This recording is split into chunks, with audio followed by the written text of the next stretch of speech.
Hello, YouTube divers. This is WaterDive 122, and I want to welcome you all to another episode of Coda of Soda.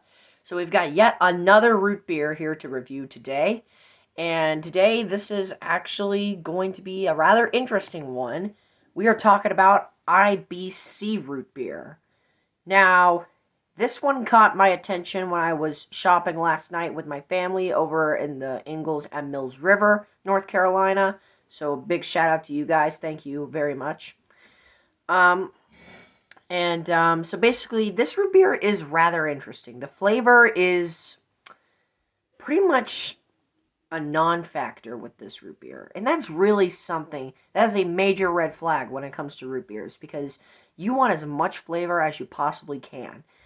I mean, it's not non-existent. Like it's tasteable. It's not flavorless. It's not flavorless, rather. But compared to other root beers I've reviewed so far, like most notably Hank's and A&W, those root beers have tons of flavor. This one is kind of hit or miss. And this is another sugarcane root beer, just an FYI. So you would think that this would actually be a little bit more sweeter because the sugarcane definitely helps with the flavor. But with this one, it it kind of hurts it, to be honest. Like it's not really that sweet. I mean, it's more of a sharp kind of dart type of taste. And that brings me on to my next point, the fizziness. The fizziness is basically what makes this root beer shine. I absolutely love the fizziness in this. It is hands down one of the most fizziest root beers I have ever had. Um, and it's basically like lots of other root beers on this channel. Like it's very crisp, it's very thin, it's very it's very sharp type. It's very sharp tasting. Like it's just right there. It just sticks you right there. And then the aftertaste is not really that noticeable for me. The aftertaste is just kind of there.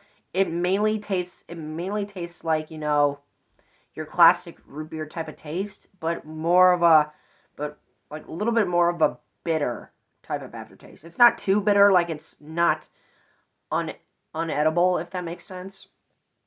Um, but it does have a little bit of a bitter taste in it, even when it's refrigerated rather. And my headcanon is that the sugarcane might have a reason for that. Like usually sugarcane leaves you with a great aftertaste when you have a sugarcane soda, sugarcane root beer for that matter. But here it's just way too sharp and a little bit too bitter for me. So, yeah, unfortunately I'm going to have to deduct some points from this, making this soda not as good as Hank's or A&W or Filbert's or Mason's or Barks for that matter. But it is still, for what it is, it's a very solid root beer. Very, very good. And I would definitely still recommend that you get this, just mainly for the sake of adding this under your belt of root beer brands that you have yet to try. But as like a repetitive thing, unless if you absolutely love this soda, then I wouldn't really suggest reaching for it maybe like once or twice. I don't really know. But this soda's good for what it is. It's not terrible, it's not great, but it's good. It's good. It is. It's good. All right, so we're going to go ahead and do the taste test. So, cheers.